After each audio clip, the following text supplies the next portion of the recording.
Oh, hi everybody! Now I understand why in the movie The Punisher, when he puts a grenade into John Travolta's son's hand, eventually he drops it, because I'm already shaking right now. But we are in LA, we're going to be doing the Advanced Buffalo Wild Wings Challenge. I have with me... And Katie. Yeah, so YouTube channels down below. Basically it's me versus you guys, because you're going to be on her channel. We didn't already film it, okay? But go ahead and give everybody subscribes. Enjoy the video, and I swear I will post some really amusing Twitch thing right after. But subscribe. Links down below. We'll see you soon. Good. Thank you. I put some stuff on. Yeah. The Rough Road by William John Locke, Chapter 1. This is the story of Doggy Trevor. It tells of his doings, and of a girl in England and a girl in France. Chiefly it is concerned with the influences that enabled him to win through the war. Doggy Trevor did not get the Victoria Cross. He got no cross or distinction whatever. He did not even attain the sorrowful glory of a little white cross above his grave on the Western Front. Doggy was no hero of romance, ancient or modern, but he went through with it, and is alive to tell the tale.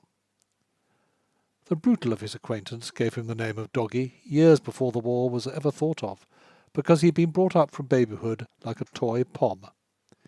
The almost freak offspring of elderly parents, he had the rough world against him from birth. His father died before he had cut a tooth. His mother was old enough to be his grandmother. She had the intense maternal instinct and the brain, such as it is, of an earwig. She wrapped Doggy, his real name was James Marmaduke, in cotton wool, and kept him so until he was almost a grown man. Doggy had never a chance. She brought him up like a toy pom until he was 21, and then she died. Doggy, being comfortably off, continued the maternal tradition and kept on bringing himself up like a toy pom. He did not know what else to do. Then, when he was 25, he found himself at the edge of the world, gazing in timorous starkness down into the abyss of the Great War. Something kicked him over the brink and sent him sprawling into the thick of it. That the world knows little of its greatest men is a commonplace among silly aphorisms. With far more justice it may be stated that of its least men the world knows nothing and cares less. Yet the doggies of the war, who on the cry of havoc have been let loose, much to their own and everybody else's stupefaction, deserve the passing tribute sometimes, poor fellows, of a sigh, sometimes of a smile, often of a cheer. Very few of them, very few at any rate of the English doggies, have tucked their little tails between their legs and run away. Once a brawny humorist wrote to Doggy Trevor, "Sursum corda." Doggy happened to be at the time in a waterlogged French trench in Flanders, and the writer basking in the mild sunshine of Simla with his territorial regiment. Doggy, bidden by the hedonist of circumstance to up with his tail, felt like a scorpion. For the moment it is only essential to obtain a general view of the type to which Trevor belonged. If there is one spot in England where the present is the past, where the future is still more of the past, where the past wraps you and enfolds you in the dreamy mist of Gothic beauty, where the lazy meadows sloping riverwards deny the passage of the centuries, where the very clouds are secular, it is the cathedral town of Durdlebury. No factory chimneys defile with their smoke its calm air, or defy its august and heaven-searching spires. No rabble of factory hands shocks its few and sedate streets. Divine Providence, according to the devout, and the crass stupidity of the local authorities 70 years ago, according to progressive minds, turned the main line of railway 20 miles from the sacred spot.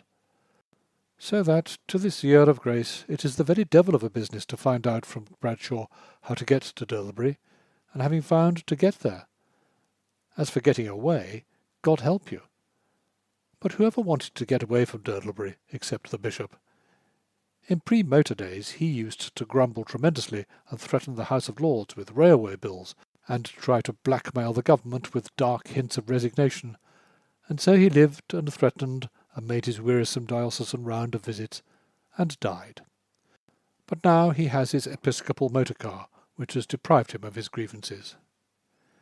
In the close of Durdlebury, greenswarded, silent, sentinelled by immemorial elms that guard the dignified Gothic dwellings of the cathedral dignitaries, was James Marmaduke Trevor born. His father, a man of private fortune, was Canon of Durdlebury. For many years he lived in the most commodious canonical house in the close with his sisters Sophia and Sarah. In the course of time a new dean, Dr. Conover, was appointed to Durdlebury, and, restless innovator that he was, underpinned the North transept and split up Canon Trevor's home by marrying Sophia. Then Sarah, bitten by the madness, committed abrupt matrimony with the Reverend Vernon Manningtree, rector of Durdlebury. Canon Trevor, many years older than his sisters, remained for some months in bewildered loneliness, until one day he found himself standing in front of the cathedral altar with Miss Matilda Jessup, while the bishop pronounced over them words diabolically strange, yet ecclesiastically familiar. Miss Jessup, thus transformed into Mrs. Trevor, was a mature and comfortable maiden lady of ample means, the only and orphan daughter of a late bishop of Durdlebury. Never had there been such a marrying and giving in marriage in the cathedral circle. Children were born in decanal, rectorial, and canonical homes. First a son to the Manningtrees, whom they named Oliver, then a daughter to the Conovers. Then a son, named James Marmaduke, after the late Bishop Jessup, was born to the Trevors. The profane say that Canon Trevor, a profound patristic theologian and an enthusiastical paleontologist, couldn't make head or tail of it at all, and, unable to decide whether James Marmaduke should be attributed to Tertullian or the Neolithic period, expired in an agony of dubiety. At any rate, the poor man died. The widow, of necessity, moved from the close in order to make way for the new canon, and betook herself with her babe to Denby Hall, the comfortable house on the outskirts of the town in which she had dwelt before her marriage. The saturated essence of Durdlebury ran in Marmaduke's blood. An honourable essence, a proud essence, an essence of all that is tactically beautiful and dignified in English life, but an essence which, without a mixture of wilder and more fluid elements, is apt to run thick and clog the arteries. Marmaduke was coddled from his birth. The dean, then a breezy, energetic man, protested. Sarah Manningtree protested.